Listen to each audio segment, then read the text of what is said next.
বন্ধুরে আমার 3:30 বাজে, এখন ওয়াজ করার সময় না। এরপরে বলছি একটি কথা আমি মুফতি নাজমুল হোসেন দায়রি দলিলের বাইরে কথা বলি না, এগুলি হাদিস শরীফে রয়েছে। বন্ধুরে আমার এবার নবীজির সেই খেরকা মোবারক হযরত আবু বকরকে নবী দিল না, উমরকে দিল না, ওসমানকে দিল না, হযরত আলীকে দিল না। সবাই চিন্তা করে রে সব দিয়ে দিল, কিন্তু খেরকা মোবারকটা দেয় না। আমার নূরের নবী গায়েবের খবর দেয় না। আমার নবীজি গাঁজা খাওয়ার জন্য ইসলাম প্রচার করে নাই, লাল শালু পরার জন্য ইসলাম প্রচার করে নাই। তুমি আজকে বলবা শবে বরাত নাই, কালকে বলবা শবে মেরাজ নাই, এগুলির জন্য ইসলাম প্রচার করেন নাই। নবীজি পেটে পাথর বাঁধিয়া না খাইয়া ধর্মের জন্য যুদ্ধ করেছেন, 63টা বছর তিনি কষ্ট করেছেন। কোন কাজ করলে উম্মত ধর্মের পথে আসবে, কোন কাজ করলে আমার উম্মত জান্নাতি হবে, সেই কাজটি করার জন্য মাঝে মাঝে পেটে পাথর বাঁধিয়া ধর্মের জন্য যুদ্ধ করেছেন। উহুদের ময়দানে, যুদ্ধের ময়দান, হঠাৎ করে একটা তীর এসে নূরের নবীজির মাথা মুবারকের মধ্যে এমন ভাবে লাগলো, নবীজি কাঠ হয়ে জমিনের মধ্যে পড়ে গেলেন। নূরের নবী হায়াতুন নবী জিন্দা, নবীজির সামনের দুটি দাঁত মুবারক তখন শহীদ হয়ে যায়। সাহাবী পিছন থেকে দৌড় দিয়ে আসা, ইয়া রাসূলুল্লাহ, নবীজি গো, আপনার মাথা মুবারকের মধ্যে তীর লেগেছে, আমি সইতে পারি না। দাঁত দিয়া কামড় দিয়া তীর যখন খুলতে গেল, সাহাবীর সামনের দুটি দাঁত ভেঙে গেছে। নবীজির রক্ত মুবারক উহুদের ময়দান লাল করলো।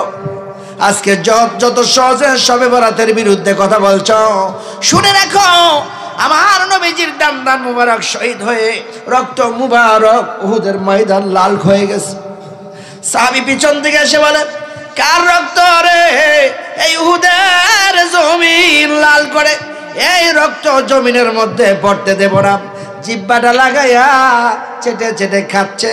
নবীজি ডাক দেয়, সাহাবী রে কি খাচ্ছ? ইয়া রাসূলুল্লাহ, আমি জান্নাতের খাবার খাচ্ছি, আমার জীবনে কত মজার খাবার খেয়েছি গো রাসূল, এই রক্ত মুবারক যত স্বাদ, এত স্বাদ আমার জীবনে আর কিছু লাগে না। আল্লাহু আকবার। ইয়া রাসূলুল্লাহ,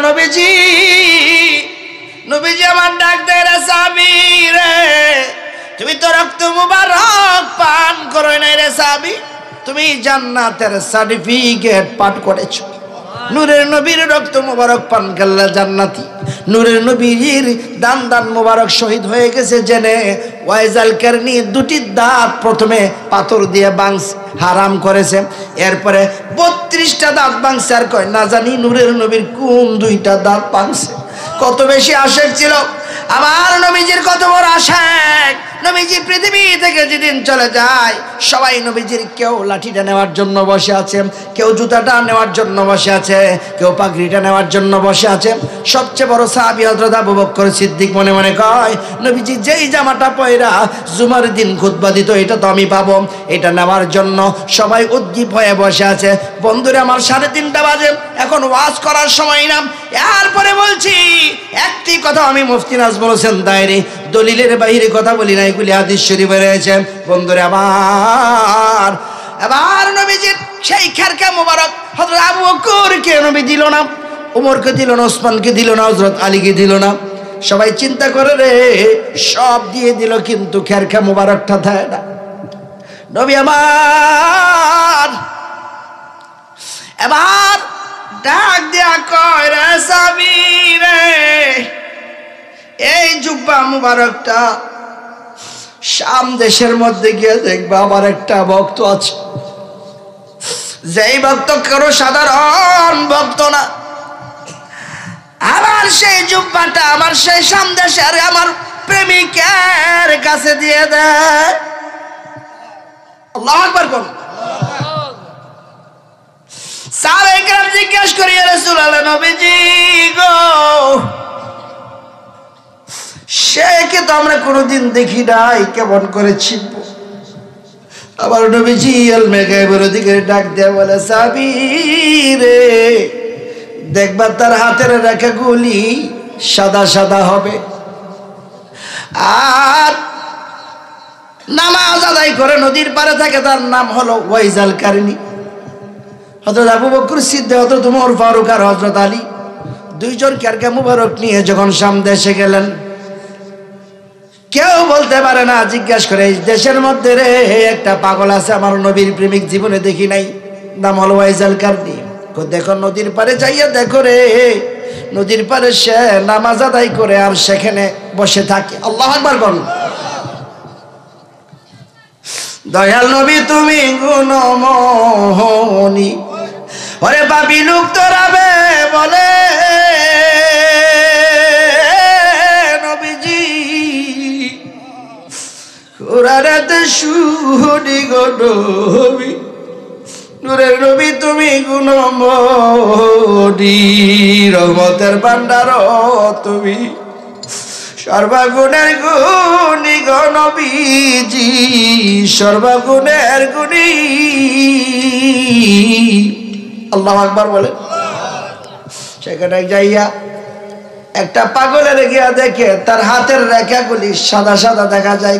তোমার নাম পয়েস করনি, আমার নাম তোমরা কেমন করে জানো? আমার নবী নূরের নবীজি কোনদিন মিথ্যা কথা বলে না। আমার নবী হচ্ছে ইলমে গায়বের অধিকারী। নবী বলেছে তার হাতের রেখাগুলি সাদা সাদা হবে, নিশ্চয় তুমি সেই ব্যক্তি, তোমার নাম হলো ওয়াইজাল কারনী। আল্লাহু আকবার। আরে ওয়াইজাল কারনী, রে ওয়াইজাল কারনী, নবীর এত সাহাবী থাকতে কেরকা কাউকে দিল না রে, ওয়াইজাল কারনী তোকে কিনে দিল। ওয়াইজাল কারনী কয় আবার এই কেরকা মুবারকটা আমার কাছে দাও, আর আমার গাটুরিটা তোমাদের কাছে রাখো, একটা বড় গাঠটি হযরত ওমরের কাছে দিয়া তিনি সেজদার মধ্যে লুটায় পড়ে কয় এই কেরকা মুবারক যেহেতু আমি পেয়েছি, আমি আমার মাবুদের দরবারে দুইটা সেজদা দিব, আল্লাহকে সেজদা দিব। সেজদায় পড়ে এমন ভাবে সেজদায় পড়ছে আর সেজদা থেকে মাথা উঠায় না। পিছন থেকে হযরত ওমর কয় একটু মাথাটা উঠান, ডাক দিছে। হঠাৎ করে রাগান্বিত হয়ে বললেন, আরে আমার জানো রে, এই কেরকা মুবারক পাই আমি সেজদার মধ্যে গিয়ে আমার মাবুদের সঙ্গে কথা বলতেছিলাম। আল্লাহু আকবার। আমি আমার মাবুদের কাছে বলেছি নবীজির এতগুলি সাহাবী থাকতে আমি অধম গুনাহগারকে এই কেরকা মুবারকটা দিছে। আল্লাহ গো, আবার নূরের নবীর সমস্ত উম্মতদেরকে তুমি মাফ করে দাও। আবার আল্লাহ আমার কথা শুইরা নূরের নবীজির উম্মতের 2 ভাগের 1 ভাগকে মাফ করে দিয়েছে। জোরে বলো সুবহানাল্লাহ।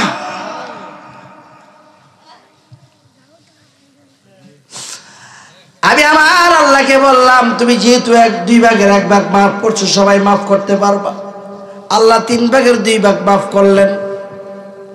আরে ওমর, তুমি যদি ডাক না দিতা রে, আমি সবাইকে মাফ করাইয়া ছাড়তাম। তারপরে হযরতে ওমর জিজ্ঞেস করে এমন কি কাজ করেছো যে যেই কারণে তোমাকে কেরকাটা দিল? হযরত ওয়াইজাল কারনী কয় জাননি আমাকে কেন দিয়েছে? তোমরা কি নবীর আশিক? কহা তোমাদের দাঁতগুলি দেখি, সবগুলি দাঁত আছে, আমার দাঁত একটা নাই। কেন?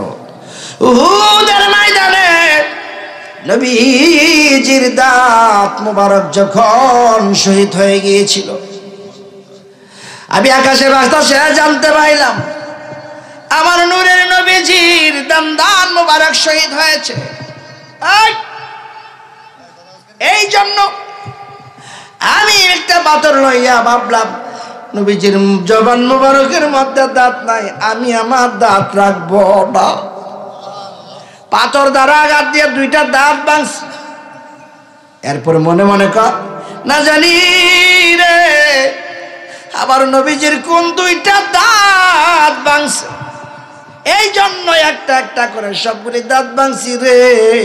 ব্যথায় অস্থির হয়ে যায় এবার কথা, কিন্তু নবীর প্রেমে দান মুবারক সবগুলি ভাঙলো। 32টা দাঁত ভাঙলো, 32টা হারাম। নিজের ইচ্ছা করে যদি কোনো হারাম করে তাহলে অবশ্যই তার জন্য জাহান্নামে যেতে হবে। কিন্তু নবীর প্রেমে 32টা দাঁত ভাঙার পর আমার নবী বলেছে তাকে খেরকা মুবারক দাও, কারণ দাঁত ভাঙছে হারাম করলে করছে, কিন্তু আমি নবীর প্রেমে করছে। আল্লাহু আকবার। ওরে নবী আমার উম্মতের দেওয়ানা, তোমরা